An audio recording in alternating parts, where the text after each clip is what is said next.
going to be patching this large patch here to the same effect as what you see there. I call it the 88, the swirly 88 if you want to call it, but it's just sort of like an 88 swirly pattern. So first things first, just the scrim tape and make sure no boards are bouncy. There's plenty of screws in it. As you see, a couple of wee screws just hanging out. Tried to straighten that one up, but wasn't happening. Had to pull it out and put a few new fresh ones in. And see how well I guessed this scrim tape. What do you think, guys? Did I get it perfect? No, a wee bit big. Sure. Nothing the good sharp refiner won't just sort out. But yeah, showed you many times on previous ones that this is the tactic I use here.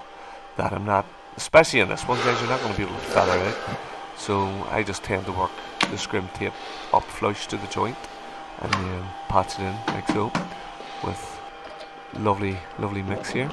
Actually got a stiff mix up and I've seen a couple of wee bits that could take an extra couple of screws, but I mixed up a nice stiff one there, guys, as it's quite heavy.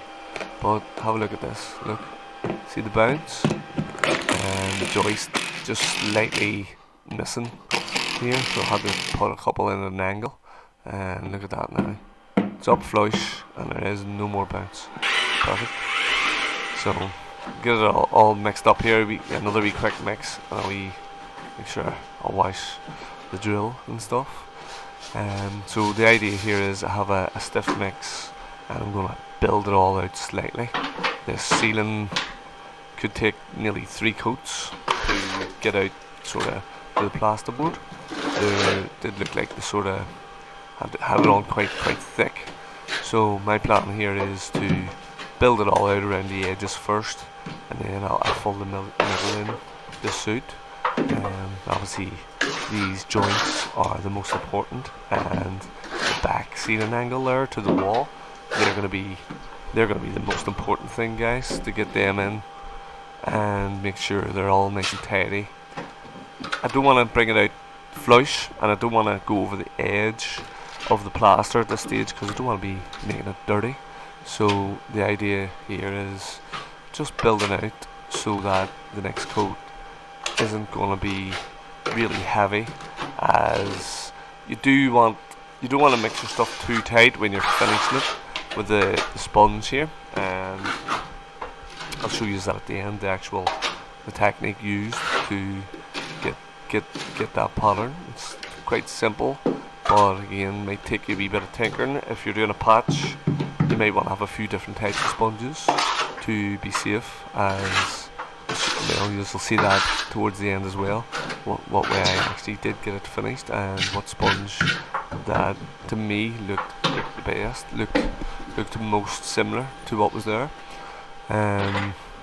So yeah, still fighting a couple of wee screws that need to get loose or not in. Just make sure you don't just plaster on over them, guys. Any ones that are sticking out, you'll obviously not be able to plaster over, as it will, it's going to damage your trowel, and you don't want that if you're using a good skimming trowel. So again, like I said, I'll go around all my edges, build it nicely, neatly, keep it down maybe 3mm, and then I'll make sure and cover that scrim. Hopefully I have it mixed enough where I can fill out the whole middle, and that will keep us right. It'll all look nice and straight right through them. So yeah, just you can see how tight the stuff is. I've literally no chance of actually dropping it. More chance of getting a sore shoulder though, spreading it. That's the only thing with a bit of a stiffer mix. But for patching, sometimes it is what it is, and it's better to go a wee bit stiffer than hanging about waiting for it all day as well at the same time. So now I'm just making sure I cover that scrim tape. Not too much to it, guys. Again, this is quite a large patch, so if this was your job, you might not want to take on such a big sort of patch. especially if you're not sure about the texture, or if it is flat and smooth. Um, Definitely a few of these videos will give you more confidence and more understanding, more knowledge of what's going on and what to expect at the least, or at least if you are getting somebody in, roughly what way they're going to be doing it, and I'm sure they can explain it. Again, there's probably a good few ways of going about what I'm doing, and I just actually remembered there the reason I was putting more screws in is because it was actually nailed up, and that's why I was trying to straighten up the nail with the hammer. So you don't actually, nobody nails ceilings anymore, they always just screw them, so that's why I put so many screws into this, as I'd rather just be safe. Not that the nails, we called them back in the day screw nails, because they had quite a wee ripple on them, like a wee ring around them and stuff for grip. Pretty good wee plasterboard screw nails, but they did kind of cut the fingers off you when you hammered them in. But yeah, just popped back into my mind there, and thought, no, the reason I was putting so many screws in is because it was nails. Again, them nails, the house would have probably originally been nailed, and it's not like the pop holes and cracks all over it. But I just know that the drywall screws or plasterboard screws I'm using are definitely there's more strength in them, and less chance of them popping, and less chance of them moving. Again, I don't think there's any rooms up above or anything, but just like any job I do, just always try and do it as if it was my own house, and that's the way I do things, guys.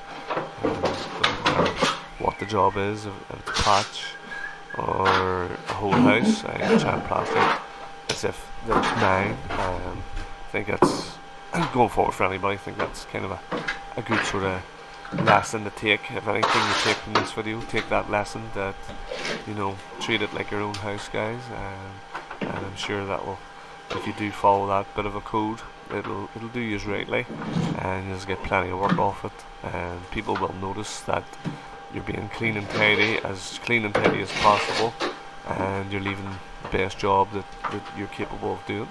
People will take notice. Again, as you see, just working around all the edges. It is actually quite tight on the arm using stiff mud, but it's doing alright. It's not too bad, and I don't want to leave too many lines, but again, I'm not too concerned on a few lines, as I will likely give this all a wee brush with just to key it up, and that's just in case it does set a wee bit too far, and that means I've got a mechanical bond. But the way I like to catch these patches, if I am building anything out, if I'm bonding things out or whatever it is, again, this I could have maybe bonded this, but to me it just wasn't just quite thick enough to really need the bonding. So just opted for doing an extra wee coat of skin. Like I said, there's 100 ways of doing it. Could have used bonding. The problem with bonding is that if you go over bonding before it's set, blister, and the bonding here is the carbide bonding, and they did change, they tinkered with the thistle recently. As far as I remember, it was taking a long time to set, and now I think it's back to normal. The good hour and a half it's set for you, ready for skin. But the carbide here can take up to 3 hours, and it's it's not good to be waiting about for 3 hours on a patch. So get on well here so far, guys. Have all the angles pulled out, as you can see, and now just gonna go for a fill in the middle of them. But yeah, again, could have maybe just did it all in one go, but I'd rather build it out gently, other than trying to take you can see just how stiff it is, and I'm enjoying it, getting a bit of a workout here in work. Why not? It's a free gym membership for life.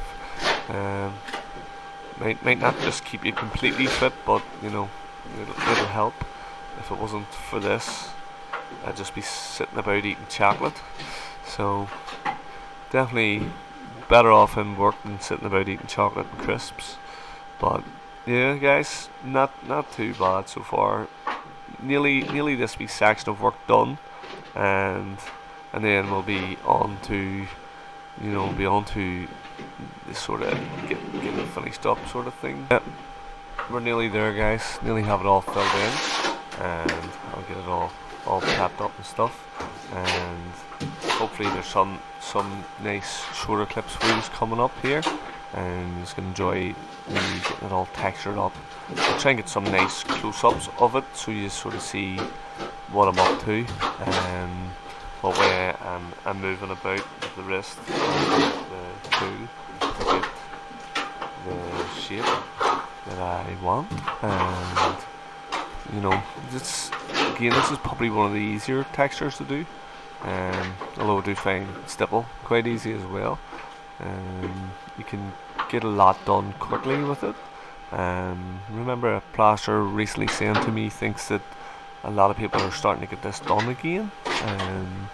Hopefully not, because I've served a lot of time actually scraping it down and making it all flat again. So if we're going back into the era of texture, although I think he's more thinking it's more of like a decorative, like half moon things and stuff. So all slightly changed. So guys, just a wee quick bit about the tools that I'm using, just while we're watching me coat the ceiling. So obviously using my refiner trowel. I think this one's the one that I've sort of been using for cement at the minute, and then I will go on later on. I'll go on to the more broken in refiner trowel that I've had from probably if I started this channel nearly. With the Pointsman Hawk here, and then I'm using a refiner water brush. Again, a big refiner mega mixing bucket. And I'm actually, because it's just a patch, I just have the body powered evolution drill out, which to me is very handy. Body powered drills really do have the mixers that do have the place in the plastering trade, as take out the need for leads and 110 boxes, so they're much lighter in and out. As long as you keep them charged, that's the main thing. And I'm not using stilts here. I do have a lot of dust sheets down. Stilts to me would slow me down more so than the wee hop up. I'm just using the wee hop up bench. And again, I think that's covering the most of the tools that's being used.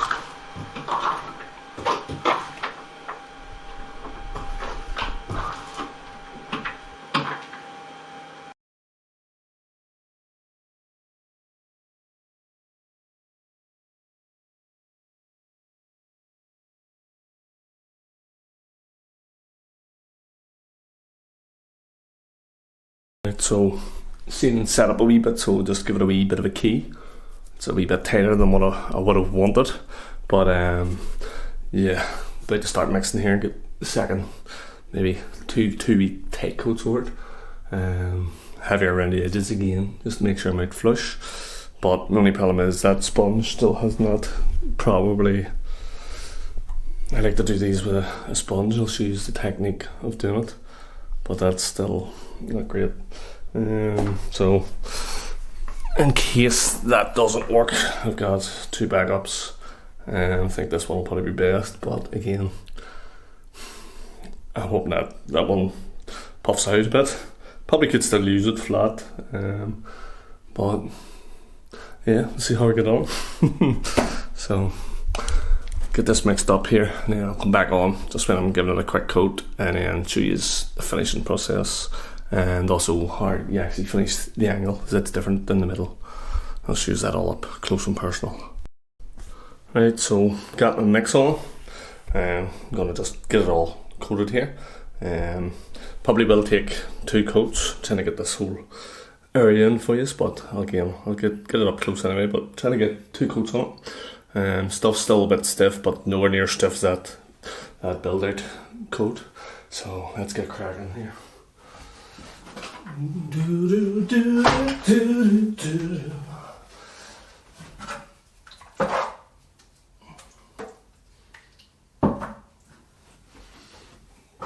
Again, just going to bring it all down a wee bit. I'm not going to try and flush it out just yet.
Basically going to continue like that, but I'm not going to bore you too much with just the coating. I'm going to give you a wee close look at where the first coat's bringing it, so you get a bit of an idea.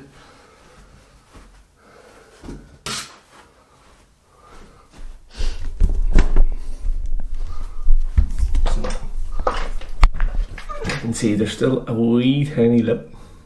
I don't want to flush it out yet and make everything all dirty just yet. These edges will get dirty as I'm going to have to follow the pattern and just try to make this look as seamless as possible. And the whole reason that I'm doing all this extra hard work, guys, is one of the things one of the things that can go wrong is if you go too early on something like that that's textured on your, even in the scrim in the middle, if you go a wee bit too early it can all bubble, and after it's painted you can see every joint. Doesn't look very nice. I know this job, most people don't like the texture, but this is a patch job and that's what they want done, so that's what they're getting done. Again, may as well make it look as seamless as possible and try and make the scene look like it was never damaged. Again, I'll get back to you guys when I have it all second coated. No point using the crack by there. Get it all coated out and just keeping it just slightly on there, and then I'm going to flush the whole edges out and all in the middle so there's a coat around the whole thing, and then I'll show you the fun part, getting the hands dirty.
This one here will really flush out.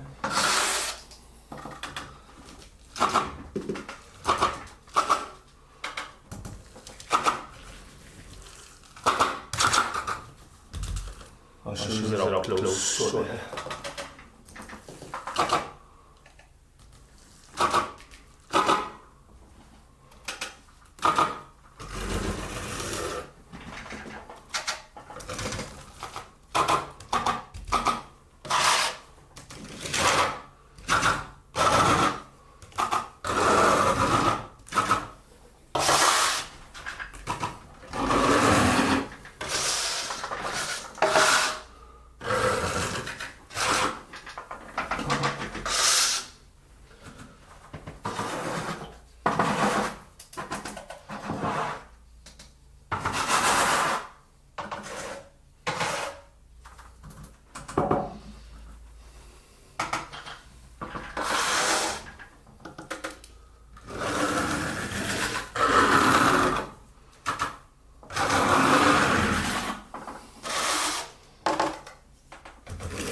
Right, so it's all first, second coated, well, third coated technically.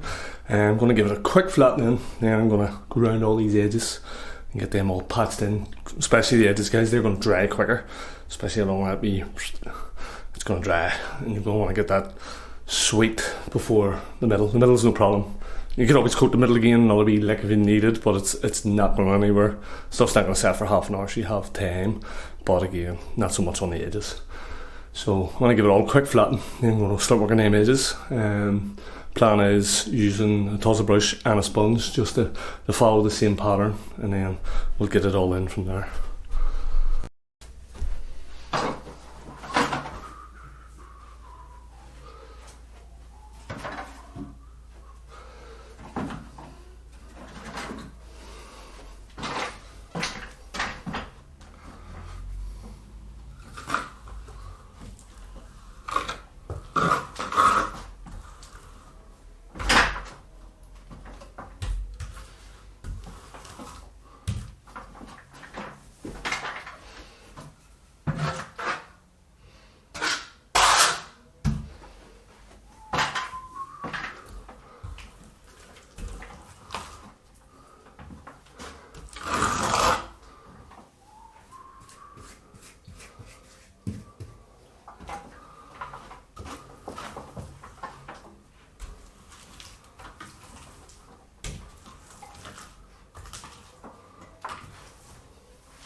Going to have to go into one of the other rooms just to see what way around the light's finished, because it's just straight through.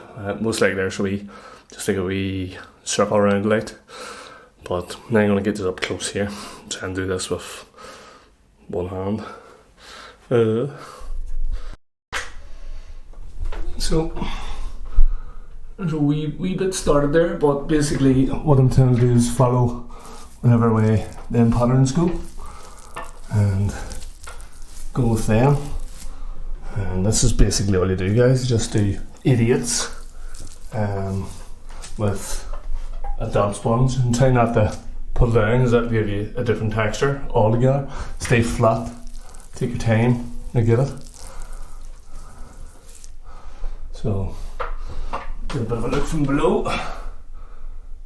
You can see it's starting to come in there, the same as the original, and then obviously when it's painted, look hopefully seamless. But I'm going to keep going along this joint here and getting it all in, and then I'll come along that joint, get that joint in, and like the middle in.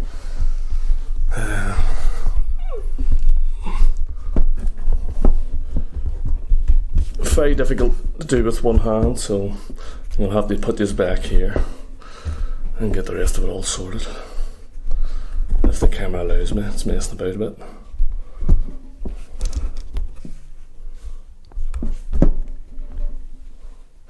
There we go. I'm going to crack on there. I'm going to show you it all after, and I'll tidy up the images a bit more further. And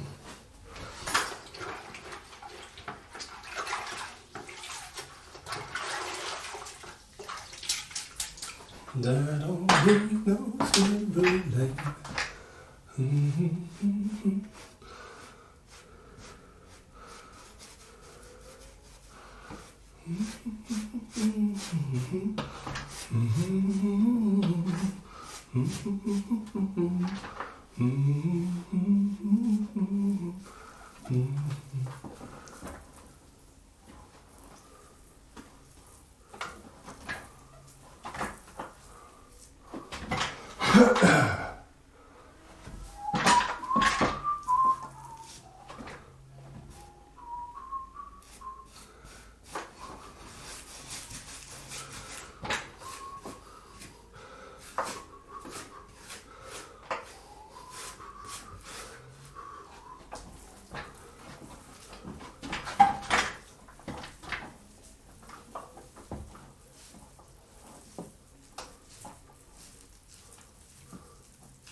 Apologies there, guys. I ran out of memory, had to delete a few older stuff, so there we go. It's actually all wiped in. A couple of areas just want to go around the edges and just sweeten them up better.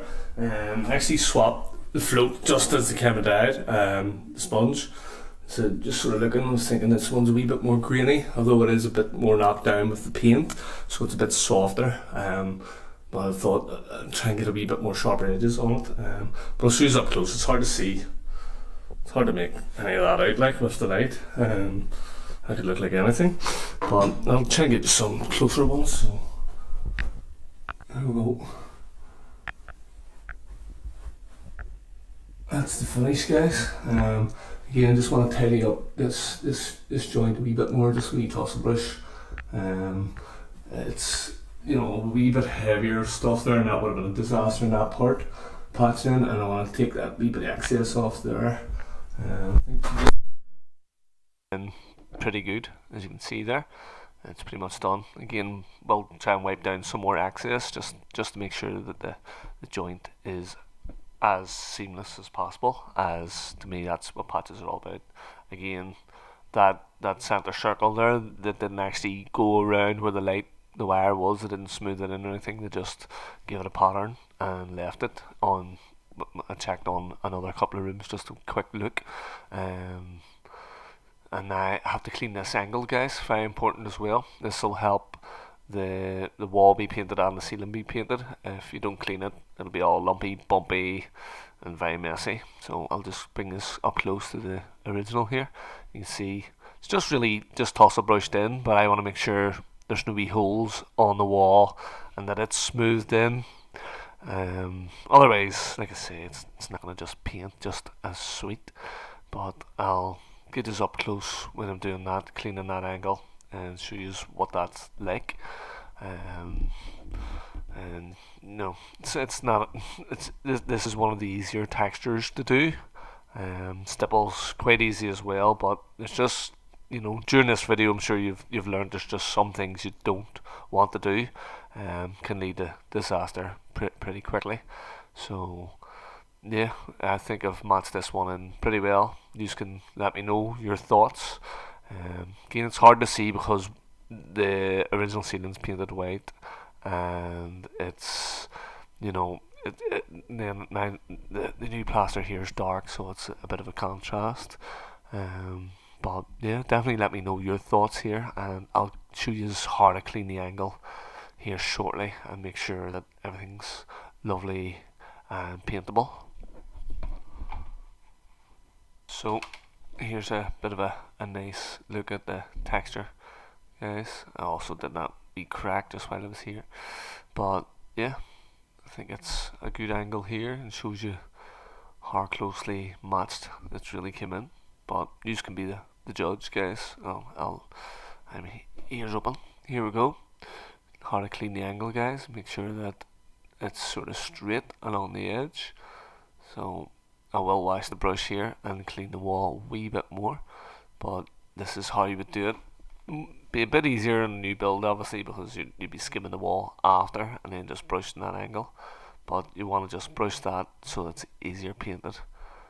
I just need to readjust my hop up, but make sure you do clean the wall down after, guys. Otherwise, if you're doing a patch, that is, otherwise it's not going to be very nicely painted.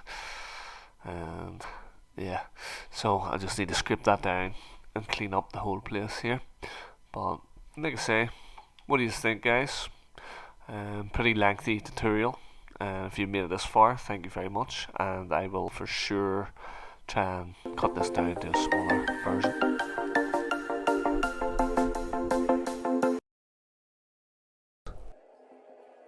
What we do in life echoes in eternity.